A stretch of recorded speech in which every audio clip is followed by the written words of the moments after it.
আমার বড় ভাইয়ের স্বামী নাম ছিল তার রানী, 3 বছর ঘুরাইলো কেন আমারে। আমি চিন্তা করলাম ছেলে বড় হয়ে গেছে, ওর সাথে তো মারামারিও করা যাবে না, কি করা, ওকে কায়দার মধ্যে সাইজ করা দেখি। তখন ওর বলার সাথে সাথে আমি আল্লাহ আমাকে দিছে একটা গড গিফটেড ব্রেন দিছে, আমি সাথে সাথে বললাম আমি ভালো কইরেই জানি নাই তোর বড় ভাইয়ের শালি এত বড় মিথ্যা কথা বলি রে বেটা, এত বড় মিথ্যা কথা বলি। ছায়া দেখে তো বেটা নাই নাই, 2 দিন 3 দিন বাড়িতে নাই। ওকে হাত দিয়ে মারি নেই, হাত দিয়ে মারছি, কথা বল ঠিক মারতে হবে। ছেলেদেরকে হাত দিয়ে মারতে হবে না, হাত দিয়ে মারতে হবে। মোবাইল দেন, আমার কোনো দুঃখ নাই। ওরা তখন ব্যবসা শিখবে, চাকরি নিবে, কর্ম করবে। ওরা ওদের কাছে ওদের কামাই দিয়ে একটার কাছে 10টা মোবাইল ফোন কিনুক, আমার কোনো দুঃখ নাই। ওই টাকা দিয়ে ওদের কামাই টাকা দিয়ে মোবাইল কিনে ওরা যদি ওরা তো জ্ঞান অর্জন করছে, ওরা পূজা শিখছে, 20-22 বছর বয়স হচ্ছে, এটা পাপ, এটা করা যাবে না, এটা নেকির কাছে এইটা করতে হবে। ওরা ভালো মন্দ শিখছে, বোঝা শিখছে, ওদের কাছে মোবাইল ফোন একটার কাছে 3টে নিক, আমার দুঃখ নাই। আমার কথা হলো যে ছেলের বয়স হলো 8 থেকে 10 বছর, কোন বিবেকে কোন জ্ঞানে ওই ছেলের হাতে ওই মেয়ের হাতে স্ক্রিনটা মোবাইল দিয়ে ওনারা বাইক থেকে বলে আসছে যে তাফসীর মাহফিলে যাচ্ছি, আসলে কি তাফসীর মাহফিলের এরিয়া ওইটা না এইটা? আচ্ছা, আপনাদের বিবেকের উপরে দিলাম। আসলে যদি আপনারা প্রকৃতপক্ষ মুসলমান হওয়া থাকেন আর মুসলমানের সন্তান হওয়া থাকেন, 1 থেকে 3 পর্যন্ত বলবো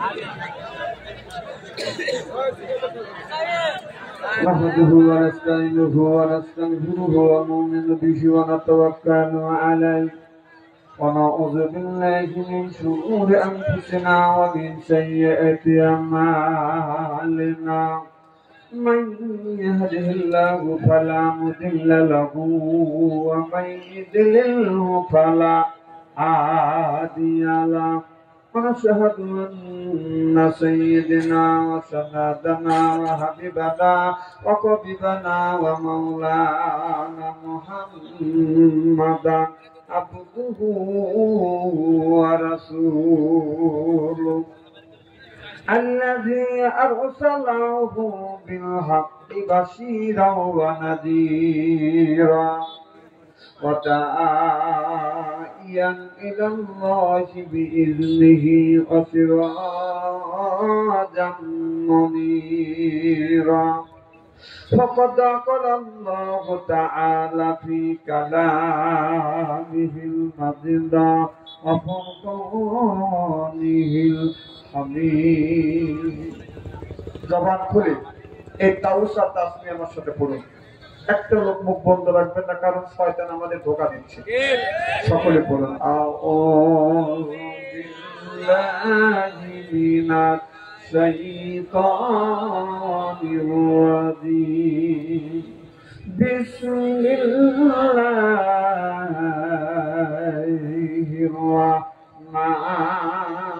রাহমানির রাহিম।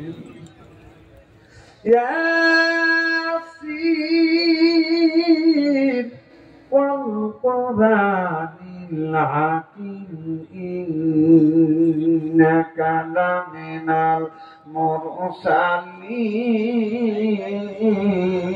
المرسلين. وقال تعالى في شأن رسول الله صلى الله عليه وسلم إن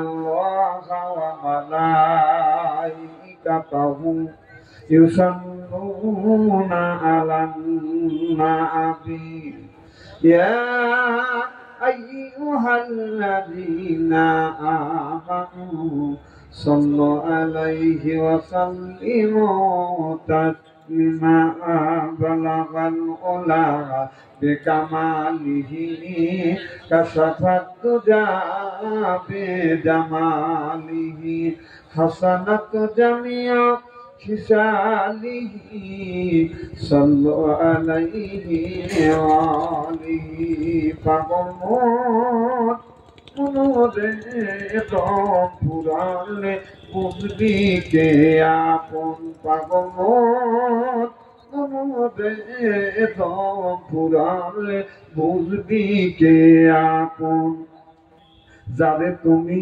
বাবু আপন সেই তোমায় পরাবে কাপন নিয়া যাবে অন্ধকারেতে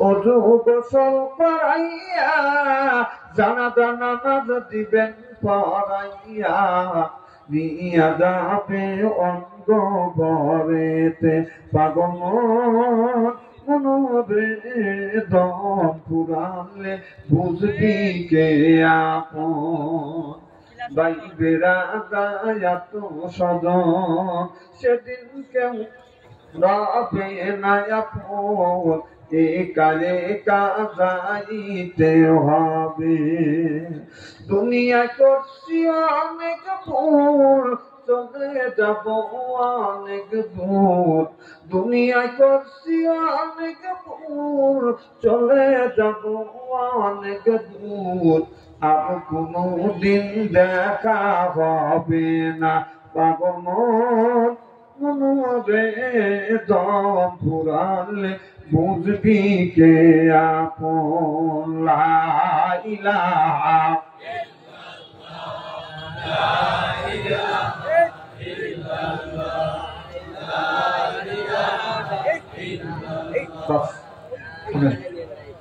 থ্যাংক ইউ খুব সুন্দর জিকের আওয়াজ হচ্ছে থ্যাংক ইউ দেখবেন বুকে ছাপা হয়ে গেছে আপনারা এতগুলি মানুষ যেভাবে লা ইলাহা ইল্লাল্লাহ বলছে আমাদের সিরাজগঞ্জ যদি 3 জন মহিলা যদি জলটা করে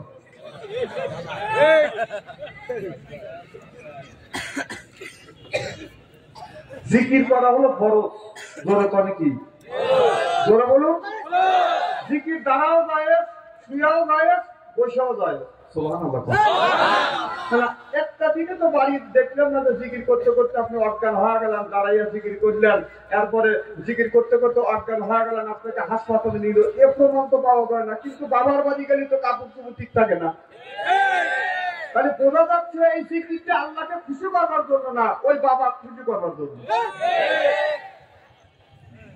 আজকে জিকির করবো সব সময় কাকে খুশি করবার জন্য জিকির করুন আল্লাহ আল্লাহ আল্লাহু লা ইলাহা ইল্লাহু আল্লাহ আল্লাহ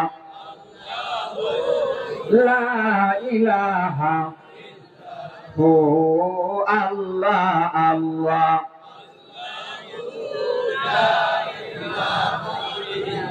সকল নবীর সেরা নবী নবী মুস্তাফা জোরে মারবা আরো জোরে জোর হইল না সকল নবীর সেরা নবী নবী মুস্তাফা সৃষ্টির আগে আসলেন পরে দয়া নবী আমার নবীজি আল্লাহ আল্লাহ লা ইলাহা ইল্লাহু আল্লাহ আল্লাহ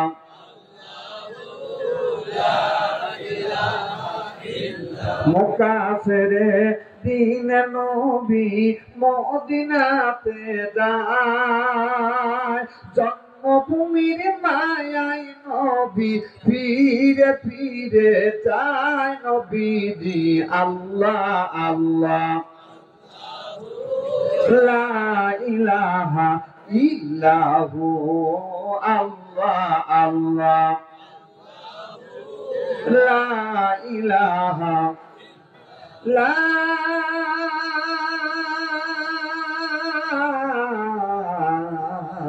ইলাহা ইল্লাল্লাহু মুহাম্মাদুর রাসূলুল্লাহ সকলেই পড়ুন সাল্লাল্লাহু আলাইহি ওয়াসাল্লাম। 2 দিন ব্যাপী তাফসীর মাহফিল। প্রথম দিনের আজকে মাহফিলের সম্মানিত সভাপতি সাহেব, আজকের জালসার প্রধান অতিথি, বিশেষ অতিথি সহ আজকের জালসার দ্বিতীয় বক্তা হযরত আল্লাম মাওলানা রবিউল ইসলাম সাহেব, বারাকাল্লাহু ফি হায়াতি, সকলে পান আমিন। উপস্থিত দিনদার পরহেজগার আল্লাহ ভাইরা, পর্দার অন্তর আড়ালে মাহফিল শুনবার জন্য পর্দা করে বসে আছেন আমার পর্দা নিশে মাথার মুকুট মা ও বোনেরা, আমার ছোট্ট হের ছোট্ট ভাইরা, সমবসেছেন হের সমবসে বন্ধু, আমার মুরুব্বী বাবাজিরা, সকলের উপরে রইল আমার আন্তরিক অভিনন্দন। সর্বপ্রথম সেই মহান আল্লাহ তাআলা লক্ষ কোটি শুকর এবং প্রশংসিত, যিনি আপনাকে আমাকে মনোনীত করে তাফসীরুল কোরআন মাহফিলের মধ্যে আসা এবং বসার সুযোগ করে দিয়েছেন। তাতে আপনারা খুশি না বেদা? ও না বেশি? আচ্ছা, যারা আসতে পারেন নাই, শুয়ে পড়েছে অথবা আসবার জন্য মন্তব্য করেছে, আসবে কি আসবে না এরকম চিন্তা ভাবনা করছে, অথবা কেউ মোবাইলের মধ্যে লিপ্ত আছে, ফেসবুকের মধ্যে লিপ্ত আছে, ওনারা খুশি না বেদা? জোরে বলুন, জোরে বলুন। জি না, ওরাও খুশি। ওরাও বলতে, যারা কোরআনের মাহফিলের মধ্যে গেছে ওরাই থাকছে, ও ফেসবুক কাটতেছে অথবা বাইরে ফিল্ডিং মারতেছে, ওই দিচ্ছে। আমি বলে তোর বাপ্পাদের চোদ্দ গোষ্ঠী কোনোদিন ফেসবুক কাটে নাই, ফেসবুক কাট করে একটা হক আছে, মাহফিলের একটা হক আছে, এলাকাবাসীর একটা হক আছে, আলেমের আমার হক আছে, বিদেশি মেহমানের হক আছে। হক তুমি নষ্ট করেছো, এর জন্য আল্লাহর কাছে অন্তহিত করতে হবে। সিরে বলো ঠিক কিনা?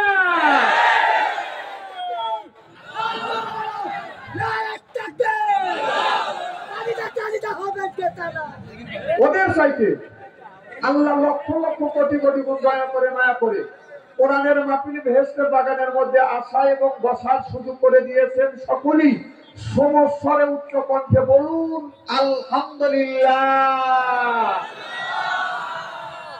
মানবতা মুক্তিযুদ্ধ আখিরি নবী এমন একজন নবীর উম্মত করে আল্লাহ পাঠাইছেন, সেই নবী উম্মতের ব্যাপারে হা বললে হালাল হতো, না বললে হারাম হতো, পা ফেললে আরশে আজিমে চলে যেত। সুবহানাল্লাহ। সেই নবীর উম্মত, আমার নবীর দাম আর মর্যাদা আমাদের চাইতে একেবারেই কিন্তু কম না। এই নবীর উম্মতকে যদি আল্লাহ দুটোকে দেয়, নবী আমার শাহাদাত আঙ্গুল ইশারা করে বলবে, ইয়া আল্লাহ, তোমার যেই বান্দাকে জাহান্নামে দিচ্ছ, তোমার ওই বান্দা হলো আমার দলের লোক, আমার দলের কর্মী। আল্লাহ বলবে, ফেরেশতা দাঁড়াও, আমার যেই বান্দাকে জাহান্নামে নিয়ে যাচ্ছ, ওই বান্দা হচ্ছে আমার বন্ধুর দলের লোক, আমার বন্ধুর দলের কর্মী। আমি আল্লাহ আমার অর্ডার ক্যান্সেল করে পুনরায় অর্ডার দিলাম, জাহান্নাম নয়, জান্নাত পর্যন্ত পৌঁছাবে। সেই নবীর দল করার জন্য কারা কারা রাজি? 2 হাত টান করে তাকবীরুল্লাহর সাথে দেখান তো দেখি।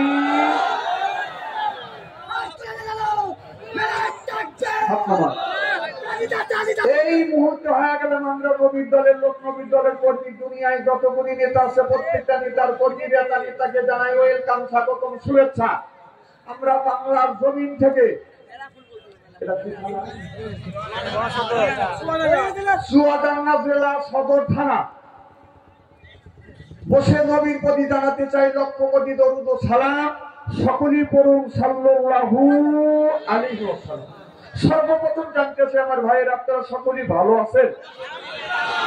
আল্লাহ আপনাদের দোয়ায় আমাকে সুস্থভাবে, সহিভাবে আপনাদের সামনে উপস্থিত করেছেন। তবে আপনাদের পবিত্র জবান থেকে এই গুনাহগার বাচ্চু আনসারীর জন্য কাজ করে দোয়া করুন। অল্প সময় হলেও যেন কোরআন আর হাদিস থেকে বাস্তব ভিত্তিক 2-4টি কথা আমার মনিক, আমার রব, আমার সৃষ্টিকর্তা, আমার বিধানদাতা, আমার রিজিকদাতা আমার জবান থেকে যেন বের করে দেয়। সকলে কোন আমিন। আরেকটি বার বলুন, একটু জোরে বলুন। আমি আপনাদের কাছ থেকে দোয়া চেয়ে আপনাদের সার্বিক আর মঙ্গল কামনা করে আলোচনা শুরু করছি ইনশাআল্লাহ। আমরা যারা কোরআনের মাহফিলের মধ্যে আসছি, এটা হলো বেহেশতের বাগান।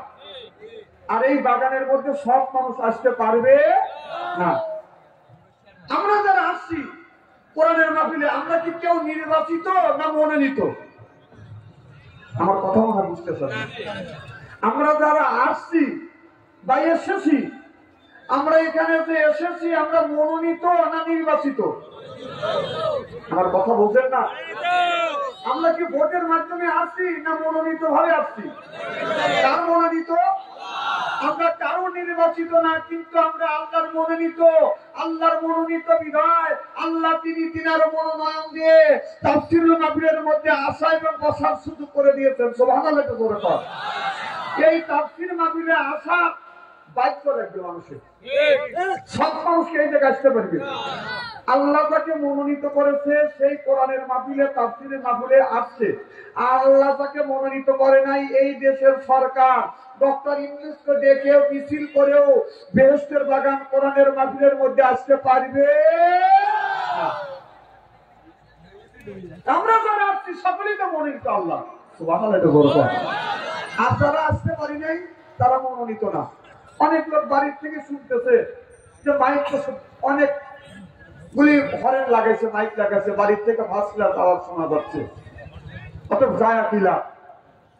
আচ্ছা, এখন যদি একটা লোক বলে যে গরুর রোস, খাসির রোস, মুরগির রোস, এরপরে সালাদ, পোলাও খাইলাম, খুব মজা লাগলো, একজন খায়া গল্প করলো, আর একজন ওই কথা শুনলো, মজা নিল, আপনারা বলুন যে খায়া গল্প করলো তারিতে মজা বেশি পাইলো, আমাদের শুনে গল্প করলো তারিতে মজা বেশি হইল?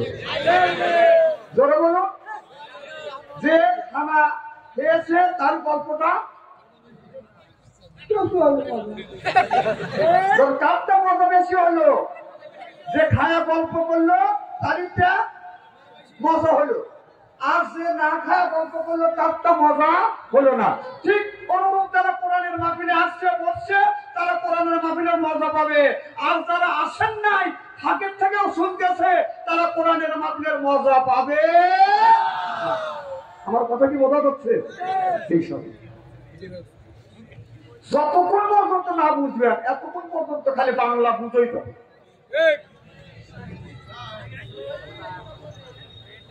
বাজান, এ সামান্য মাহফিল না, এটা বেহেশতের মাহফিল, বেহেশতের বাগান। রাসূল বলেছে দুনিয়ায় যদি তোমরা কোথাও যদি বেহেশতের বাগান পাও ওখান থেকে ফল সংগ্রহ করো। সুবহানাল্লাহ। রাসূল সাল্লাল্লাহু আলাইহি ওয়াসাল্লাম বলেছে, আমার কথা মাবুল্লাহ মৌলভী বলে নাই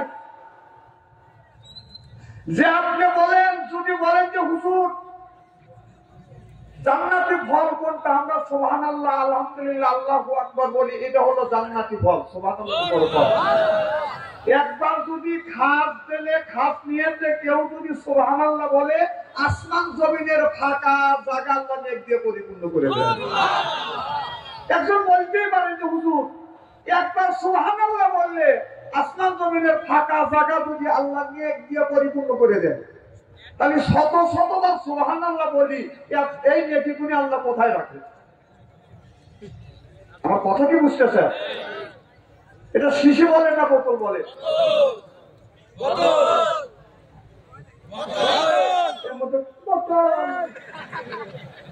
বেটা চাল। আপনারা বেটা চাল না পুরুষ? আপনারা পুরুষ বেটা চালের মতো কথা বলেন। আপনারা পুরুষ না বেটা চাল? এটা কি শিশি না বোতল? বোতল। এই বোতলে যদি 1 লিটার পানি আছে, কেউ যদি 2 লিটার আটাতে চায় আসবে? হয়তো আপনারা এইভাবে প্রশ্ন করতে পারেন যে হুজুর একবার সুবহানাল্লাহ বললে আসমান জমিনের ফাঁকা জায়গা যদি নেক দিয়ে পরিপূর্ণ হয়ে যায়, শত শতবার সুবহানাল্লাহ বলি, এই নেকি আল্লাহ কোথায় রাখে?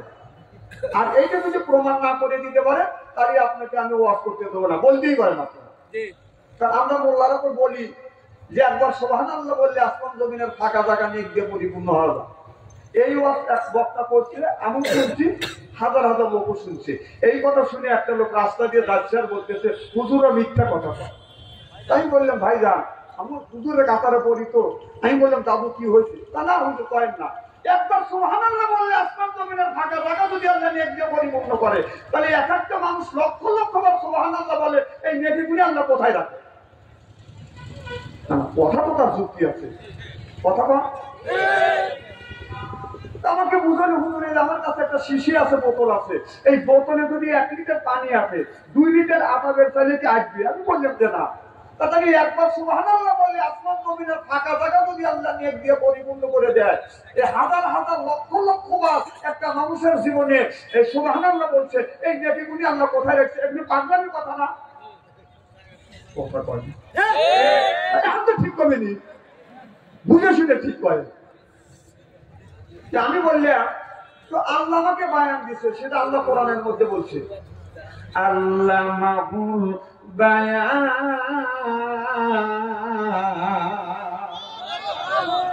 আমার ভাইয়ের আমার শব্দের অর্থ আমি সাতটা দিয়েছি।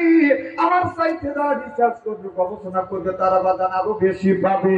বাং শব্দের অর্থ হলো বাদান জ্ঞান, বাং শব্দের অর্থ হলো বিবেচনা, বাং শব্দের অর্থ হলো চেতনা, বাং শব্দের অর্থ হলো বাদান মেঘা, বাং শব্দের অর্থ হলো বাদান প্রজ্ঞা, বাং শব্দের অর্থ হলো বাদান ভাষা, বাং শব্দের অর্থ হলো বাদান কথা। আল্লাহ মাহুল বায়ান।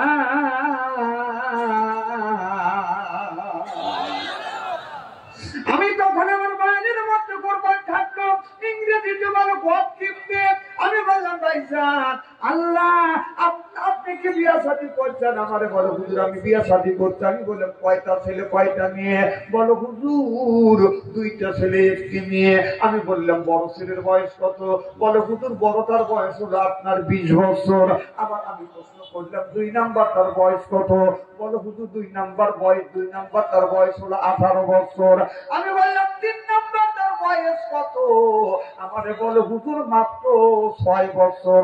আমি বললাম তাহলে এত ব্যবধান কেন? প্রথমটা জন্ম নিছে 20 বছর বয়স, দ্বিতীয়টা জন্ম নিছে আপনার 18 বছর বয়স, তৃতীয়টা জন্ম নিলে তার বয়স 16 বছর হওয়ার কথা, কিন্তু 6 বছর কেন? এত ব্যবধান কেন? আমাদের বলে হুজুর আপনারা হুজুর মানুষ বোঝেন না। আমি বললাম আমরা কিছু বুঝি না, যত মুলুকের বোঝা বুঝিস তোরাই,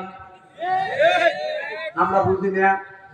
হুজুর এই গ্যাসটা তো আপনারা নষ্ট করলেন। আমি বললাম কিভাবে নষ্ট করলেন?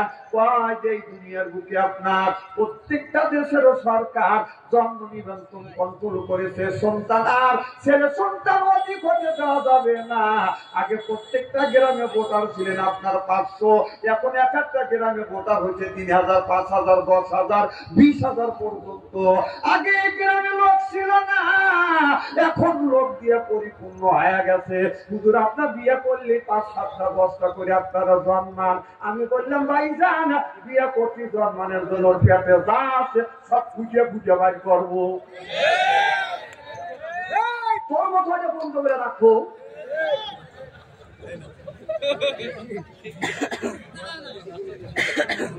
এই যে গত 4 দিন আগে 5 দিন আমাকে ফেসবুকের মধ্যে একজন দেখাইলেন, একটা বিশ্ববিদ্যালয় ট্রেন সাক্ষাতে গিয়ে বাজান আপনার এত একটা পালা বাদাম কন্ডম বাইর করছে, তাহলে আপনার বিশ্ববিদ্যালয় থেকে যদি এতগুলো কন্ডম বাইর করে বাদান আপনার ঠিকই দিতে পারে, তাহলে নিশ্চয়ই ছাত্রছাত্রী বাদান মিস ফায়ার করছে।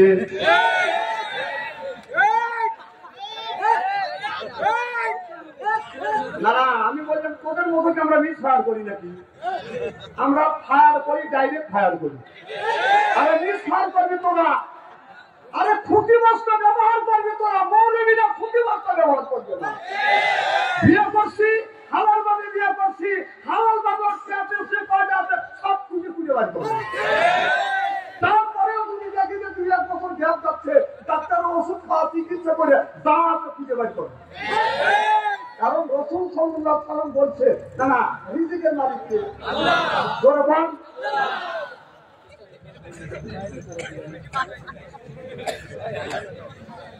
আজকে ওয়াজ করব, আপনারা শুনবেন তো ইনশাআল্লাহ। তবে আপনাদের আজকের মাহফিলের এত লোক দেখে আমার আত্মা ভরে গেছে। আল্লাহ যারা আসে নাই বাড়িতে আছে, আল্লাহ ওদের বিনি হিসেবে বেহেশতে দিও। আমিন বল। জোরে বল। লাইন দিবি বেহেশত।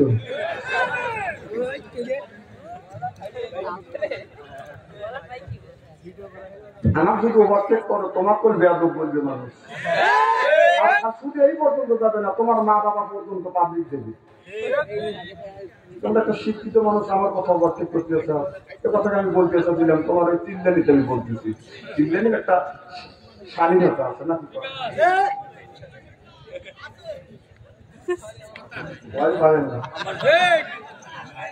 কি জানি বলতেছিলাম,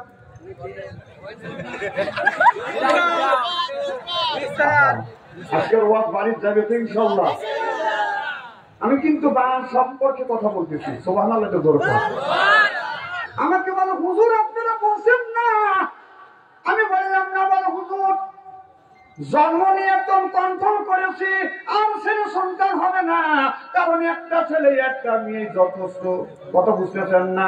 আগার কিছুদিন এখন কিন্তু বাজান আপনার গ্রামে গ্রামে বাজান ক্লিনিক তৈরি করতে, আর মানুষকে বুঝাচ্ছে স্বামী আমার মন যেন আর যাইতে চায়, পরিবার পরিকল্পনা একটা ছেলে একটা মেয়ে একটা হলেই ভালো হয়, সোনার খাতে থাকা যায়, রূপার খাতে শোভা যায়, আমার মন যেন আর যাইতে চায়, পরিবার পরিকল্পনা। আমি বললাম ভাইজান পরিবার পরিকল্পনা মানে কি বলেন? বলে হুজুর পরিবার পরিকল্পনা মানে পরিবার পরিকল্পনাকে পরিবার পরিকল্পনা মানে হলো বেশি সন্তান ছেলে সন্তান নেওয়া যাবে না। আমি বললাম ভাইজান বোঝেন তো কসুর, পরিবার পরিকল্পনা মানে হলো আপনার নামাজ পড়ে রোজা রেখে হজ করে বাড়ির সব সদস্যকে নিয়ে আপনার একটা কল্পনা করা, একটা পরিবার পরিকল্পনা করা। সেই পরিবার পরিকল্পনার মানে হচ্ছে আপনার বিবিকে বলবে তুমি ফাতিহা সূরা ফাতিহা পড়ো, আপনার মেয়েটাকে বলবেন না তুমি সূরা ইখলাস পড়ো, ছেলেটাকে বলবে বাবা তুমি দোয়া কুনুত পড়ো, এরপরে আপনার আরেকটা মেয়েকে বলবেন তুমি তাশাহুদ পড়ো। এইগুলি করিয়া মাশওয়ারা করিয়া আল্লাহর কাছে হাত তুলে মোনাজাত করা, এইটার নাম হলো পরিবার পরিকল্পনা। কিভাবে কোরআন দিয়ে নিজের জীবন পরিচালনা করব, কিভাবে আপনার কোরআন দিয়ে হাদিস দিয়ে এই সমাজটা পরিচালনা করব, এইটার নাম হলো পরিবার পরিকল্পনা। সিল্লাকান আল্লাহু আকবার। আমার কয় হুজুর আপনি আসল কথায় আছে। কি কথা? যে একবার সুবহানাল্লাহ বলে আসমান জমিনের ফাঁকা জায়গা যদি নেক দিয়ে পরিপূর্ণ হয়ে যায়, শত শতবার সুবহানাল্লাহ বলেন, এই নেকি কোথায় রাখে? আমি বললাম ভাইজান আপনার এই সন্তানটা যদি দুইটা নিছেন ইচ্ছা করে আর একটা নিছেন ভুলে ভুলে, কথা কি বুঝতেছেন? মানে ওইটা মিস হয়, সতর্ক থাকতে থাকতে অসতর্ক হয়ে গেল। এদিক টাকা এ ভাইজান এই যে মুরব্বী এদিক টাকা ভালো লাগতেছে না, না ভালো কথা তো ভালো লাগবে না। কানা পোষা করবেন না, কানা পোষা বাণিজ্য করবেন, কানা বক্তা টেকা দিয়ে আনেন নাকি? আপনি কানা পোষা করবেন না, বাথরুম তৈরি খালি পাগলের মতো, অত পাগল আমি হারিনি। তাহলে কি যেন বলতেছিলাম, ওটা ভুলে ভুলে হয়ে গেছে। কি হয়েছে? ভুলে ভুলে, তাছাড়া ইচ্ছা করে ওটা দিবে না। আমি বললাম ভাইজান আপনার ইচ্ছা নাই, আপনার বিবিরও ইচ্ছা নাই, আর ছেলে সন্তান নিবেন না। আপনার অন্তরের ভিতরে যত হৃদয় নিংড়ানো ভালোবাসা ছিল, সব ভালোবাসা আপনার একটা ছেলে একটা মেয়েকে আপনি পরিপূর্ণ করে দিয়েছেন। বলে হুজুর আর ভালোবাসা কিচ্ছু ছিল না, কোন কিচ্ছু ছিল না, যে না, কারণ আপনি আর ছেলে সন্তান নিবেন না, এই জন্য সব ভালোবাসা একটা ছেলে একটা মেয়েকে দিয়েছেন। 10-12 বছর পরে যে এই সন্তানটা জন্মগ্রহণ করেছে, জন্ম নিয়েছে, এই ছেলেটাকে আপনি ভালোবাসেন কিনা? আমাকে বলে হুজুর ওই দুইটার চাইতে এইটা বেশি ভালোবাসি। আমি বললাম ওই দুইটার চাইতে এইটা বেশি ভালোবাসো, এই ভালোবাসা কোন জায়গায় রাখছিলে? আর না বললে তোর দাঁত ফাটাবো। আমি বলতে পারি কিনা? তোর ভালোবাসা অন্তরের মধ্যে ছিল না, কিন্তু ভুলে ভুলে আপনার 10-12 বছর পরে এই সন্তান যখন জন্ম নিছে, ওই দুইটার চাইতে ছোটটা বেশি ভালোবাসা দাও। তাহলে এই ভালোবাসা তুই কোথায় রাখছিলি? তা হুজুর জানি না। দেখেন আর আল্লাহ কি বলছে, আল্লাহ বলে পাবে আইয়ে আলা ইরাব্বিকুমা তুকাযিবা। আল্লাহ বললেন এটা আমি আল্লাহ নিয়ামত। আল্লাহ বলে বান্দারে ও দুনিয়ার মানুষেরা তোমরা আমার কোন নিয়ামত অস্বীকার করতে চাও? একটা নিয়ামত তোমরা অস্বীকার করতে পারবে না। সিল্লাকান আল্লাহু আকবার। আমার ভাইরা আমার, এই যে কোরআন আছে, কোরআনের মধ্যে আল্লাহ এই মানুষের ইবাদত করবার জন্য 80 থেকে 82 জায়গা বললেন, ও আপনি মুসল্লা নামাজ কায়েম করো, অতু যাকাত যাকাত আদায় করো, কুতিবা আলাইকুমুস সিয়াম, নামাজ আসতে রোজা রাখো। এই কথা কার?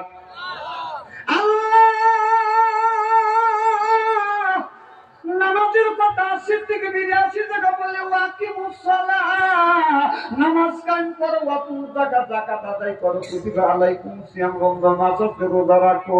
এ কথা কার? তাহলে আল্লাহ নামাজের কথা 80 থেকে 82 জায়গা বললেন। কোন জ্ঞানে? নামাজ ছাড়ে দিয়ে মাথা রাখছো তুমি বড় বড় চুল, এরপরে হাতে হলো বালা, পরনে হলো পাটের শালা। আমি হিসাব করে দেখলাম ওই লোকটা অরিজিনাল শয়তানের শালা। খালি বামদারি বদল খায় আর বলে, আমি বলবো কি একটু, বলে বাবা বাবা বামদারি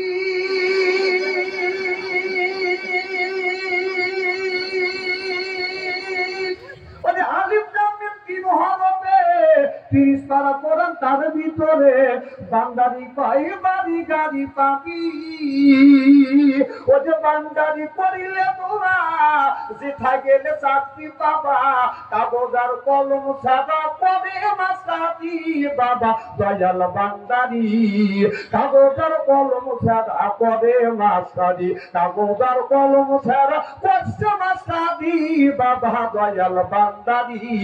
বাসু আনসারি কয় অল্প দিনে তোর কপালে ঘুরি রে। বাংলাদেশ, আহমদুল্লাহ বাংলাদেশ, সৈয়দুল্লাহ বাংলাদেশ, খানজাহানের বাংলাদেশ, আল্লাহর ওলিরা জমিনের বুকে এসে বুকে তাদের রক্ত বলেঙ্কিত করে দিয়ে এরপরে ইসলামের পতাকা উত্তীর্ণ করেছে।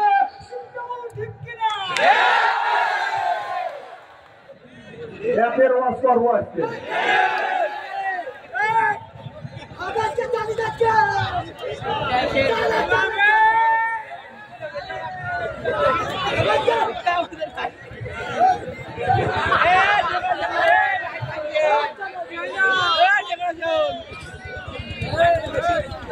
জীবনে আপনাদের আলমডাঙ্গা কি চুয়াডাঙ্গা দিলে আসবো না হয় না আসবো, এক চুয়াডাঙ্গা বা চুয়ান্তাই না আসলে কি হবে?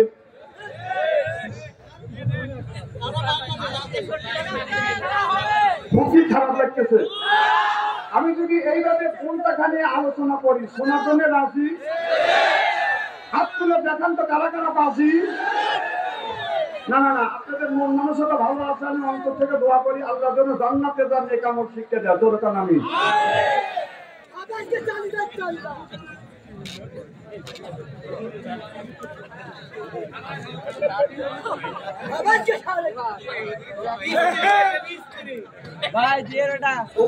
না করলে তো আমার পেটলা বউ জমেছে না।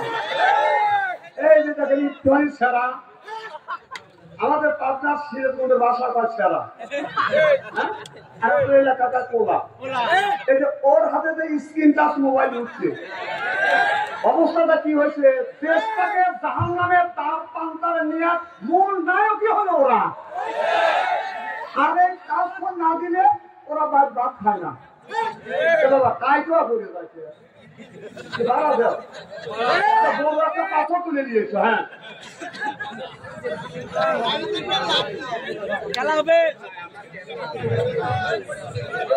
না আপনি তার ফোন একটার কাছে 5টা নেন, আমার দুঃখ নেই, কিন্তু তার ফোন ব্যবহার করার উপযুক্ত হইতে হবে। ওর কি সেই বয়স হচ্ছে?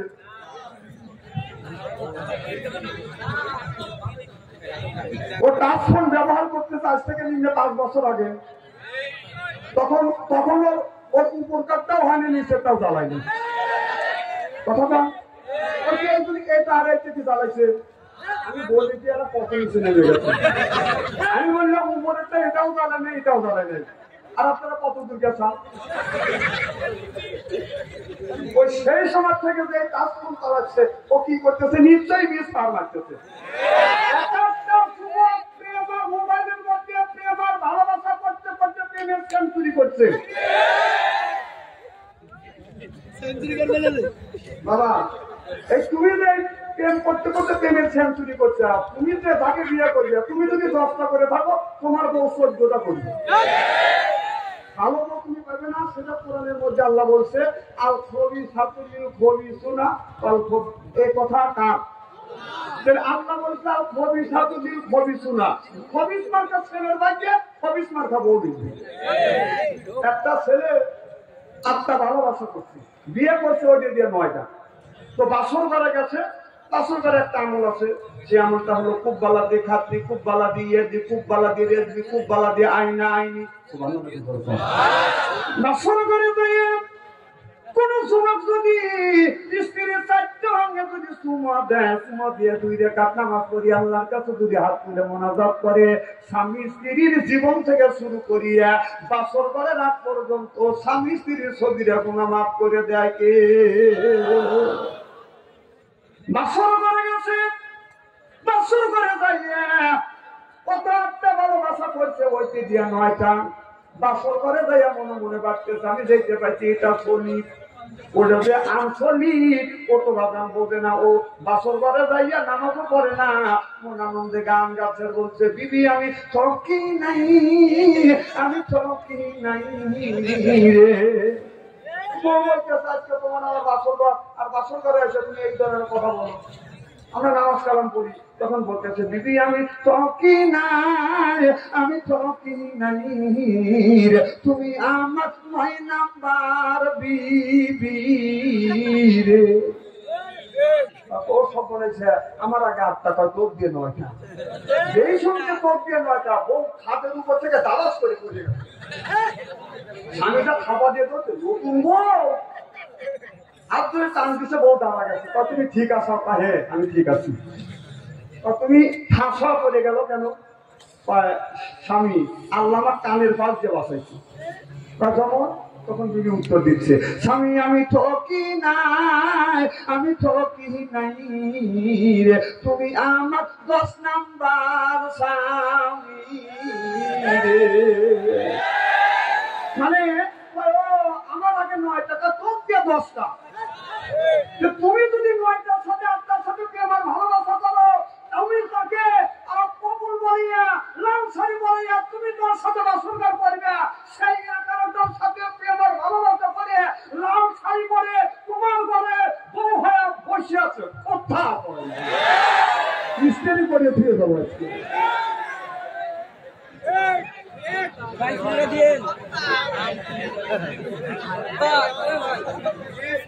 আচ্ছা আমি কথাকে অবাস্তব বলতেছি, একটা অবাস্তব কথা আমি বলি। সব বলি কোরআন হাদিস দিয়ে বর্তমান প্রেক্ষাপট মিলে আপনাদের বাঁচানোর জন্য কথা বলি। হয় দাবাত দেন, না হয় না দেন। বাংলাদেশে বাদ সংসারে দাবাতের অভাব নাই, এমন কোন দিন নাই যে 1-150 দাবাত ফেরত দেবে। আপনি ওটা মনে করেন না তার জীবনে আনবো না, আমি আসবো না, কিন্তু আজকে আইছি এমন স্ত্রী করে করবো। আমার ওয়াজ শুনলে কানা মানুষ চোখে দেখে, ল্যাংটা মানুষ হাইতে যায়, আর পুরান কাপড় ধুয়ে ইস্ত্রি করে বাড়ির পাঠায়।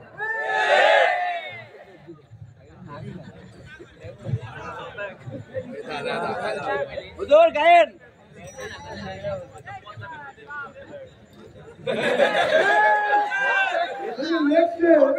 আমার বড় ভাইয়ের শালী এই জিনিসটা বইয়ে গেছে আমার জীবনে। আমার বড় ছেলে বিয়ে করাইছি, আমার বড় ছেলে শালী নেই, আমি মাহফিল করে শুয়ে আছি। আমি এক রুমে, ছোট ছেলে এক রুমে। ওই ছোট ছেলে এখন ঘরে বসে থেকে গান গেতেছে। আমার বড় ভাইয়ের শালী নাম ছিল তার রানী, 3টা বছর ঘুরাইলো কেন আমারে। আমি চিন্তা করলাম ছেলে বড় হয়ে গেছে, ওর সাথে তো মারামারিও করা যাবে না, কি করা, ওকে কায়দার মধ্যে সাইজ করা দেখি। তখন ওর বলার সাথে সাথে আমি আল্লাহ আমাকে দিছে একটা গড গিফটেড ব্রেন দিছে, আমি সাথে সাথে বললাম আমি ভালো কইরেই জানি নাই তোর বড় ভাইয়ের শালী এত বড় মিথ্যা কথা বলি রে বেটা, এত বড় মিথ্যা কথা বলি। ছায়া দেখে তো বেটা নাই, নাই 2 দিন 3 দিন বাড়িতে নাই। ওকে হাত দিয়ে মারি নেই, হাত দিয়ে মারছি, কথা বল ঠিক মারতে হবে, ছেলেদেরকে হাতে মারতে হবে না, হাতুর দিয়ে মারতে হবে। মোবাইল দেন, আমার কোনো দুঃখ নাই। ওরা তখন ব্যবসা শিখবে, চাকরি নিবে, কর্ম করবে। ওরা ওদের কাছে ওদের কামাই দিয়ে একটার কাছে 10টা মোবাইল ফোন কিনুক, আমার কোনো দুঃখ নাই। ওই টাকা দিয়ে, ওদের কামাই টাকা দিয়ে মোবাইল কিনে ওরা যদি, ওরা তো জ্ঞান অর্জন করছে, ওরা পূজা শিখছে, 20-22 বছর বয়স হচ্ছে, এটা পাপ, এটা করা যাবে না, এটা নেকির কাছে এইটা করতে হবে। ওরা ভালো মন্দ শিখছে, বোঝা শিখছে, ওদের কাছে মোবাইল ফোন একটার কাছে 3টে নিক, আমার দুঃখ নাই। আমার কথা হলো যে ছেলের বয়স হলো 8 থেকে 10 বছর, কোন বিবেকে, কোন জ্ঞানে ওই ছেলের হাতে, ওই মেয়ের হাতে